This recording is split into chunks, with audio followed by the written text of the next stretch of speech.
এই শেষ দশকের মধ্যে রয়েছে সবচেয়ে গুরুত্বপূর্ণ আর একটা ইবাদত, ইতিকাফ। রমজানের শেষ দশকের মধ্যে রয়েছে সবচেয়ে গুরুত্বপূর্ণ রমজানের ইবাদত, সেটা হলো ইতিকাফ। কারণ এই 10 দিন যারা ইতিকাফ করবে সেই লাইলাতুল কদর পেয়ে যাবে। মহিলারা ঘরে ইতিকাফ করবে, পুরুষেরা মসজিদে ইতিকাফ করবে। আর ইতিকাফ এরকম একটা ইবাদত যে বান্দাকে দুনিয়াবি সমস্ত কাজ থেকে ফারেক করে আল্লাহ এবং বান্দার মধ্যে একটা সম্পর্ক তৈরি করে দেয়।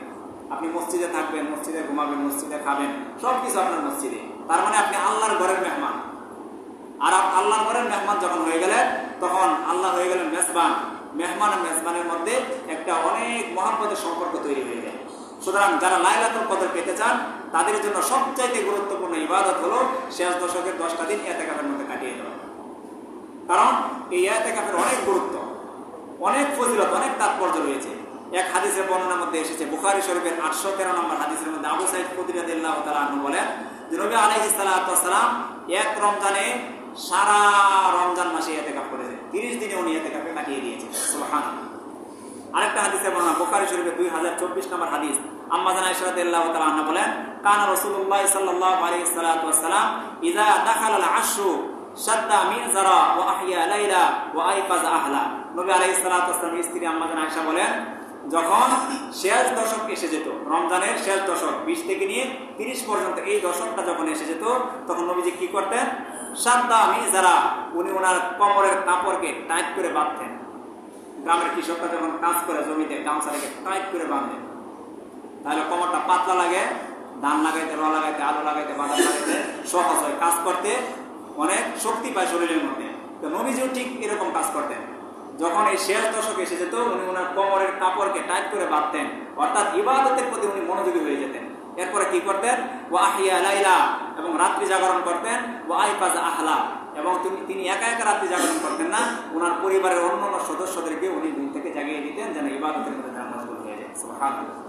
আরেক হাদিসের মধ্যে এসেছে, ইমাম সুফি রাহমাতুল্লাহি আলাইহি বলেন যে আযাবাল লিল মুসলিমিন তারাকুল ইতিকাফ মা আন্না নবী সাল্লাল্লাহু আলাইহি ওয়াসাল্লাম মা তারাকাহু মুনযু কাদিমাল মাদিনা হাত্তা কবাযাহুল্লাহ। ইমাম সুফি রাহমাতুল্লাহি আলাইহি বলেন যে নবী আলাইহিস সালাতু ওয়াস সালাম উনি সর্বদা ইতিকাফ করেছেন। অথচ আমি মুসলমানদের ব্যাপারে আশ্চর্য বোধ করি, আমি আশ্চর্য হই যে নবী আলাইহিস সালাতু ওয়াস সালাম মক্কা থেকে হিজরত করে মদিনায় আসার পরে উনি মৃত্যু পর্যন্ত যতগুলো রমজান পেয়েছেন প্রত্যেকটা রমজানে উনি ইতিকাফ করেছেন। এমনকি মৃত্যু পর্যন্ত কোনো রমজানে ইতিকাফ উনি ছাড়েন নাই। এমত অবস্থা আল্লাহ তাআলা ওনাকে দুনিয়া থেকে উঠিয়ে নিয়েছেন।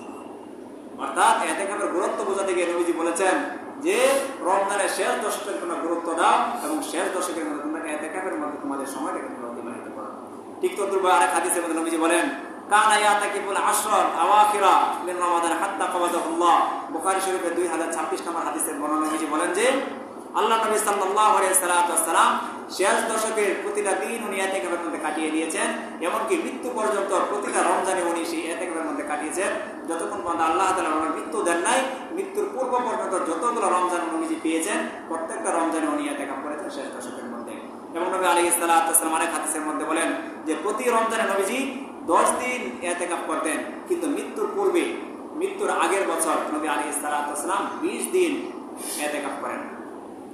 এরকম হাদিসের মধ্যে এসেছে নবী আলাইহিস সালাতু ওয়াস সালাম শেষ দশকে ইতিকাফ করেছেন। তো জিবরাইল এসে বলল যে আপনি লাইলাতুল কদর পান নাই। আবার দ্বিতীয় দশকে উনি এই ইতিকাফ করেছেন লাইলাতুল কদর পাওয়ার জন্য। জিবরাইল এসে বলল যে আপনি তাও পান নাই। আবার নবী আলাইহিস সালাতু ওয়াস সালাম শেষ দশকে ইতিকাফ করেছেন। এরপর জিবরাইল আলাইহিস সালাতু ওয়াস সালাম এসে বললেন যে আপনি লাইলাতুল কদর পেয়েছেন। অর্থাৎ পুরা লাইলাতুল কদর পাওয়ার জন্য পুরাটা রমজান মাস উনি ইতিকাফের মধ্যে কাটিয়ে দিয়েছেন। সুতরাং মোহতারাম হাজরিন, আজকে হলো 16তম রোজা। আগামী যে 20তম রোজার রাত, এরপরে 22তম রোজার রাত, 24তম রোজার রাত, 26তম রোজার রাত, এরপরে 28তম রোজার রাত, যে রাতগুলো আসতেছে ওই রাতগুলোকে আমরা গুরুত্ব দিব। লাইলাতুল কদর যেন আমরা সবাই পেয়ে যাই, এই জন্য এখন থেকে সচেষ্ট থাকবো। আল্লাহ পাক রব্বুল আলামিন আমাদের সবাইকে এই সবে কদর বা লাইলাতুল কদরের রাত্রি পাওয়ার তৌফিক দান করো, এবং ওই রাত্রিতে বেশি বেশি পরিমাণে জিকির, আজকার, দোয়া, দান, সদকা বেশি বেশি করার তৌফিক দান করো সবাই বলে আমিন। যারা সুন্নাত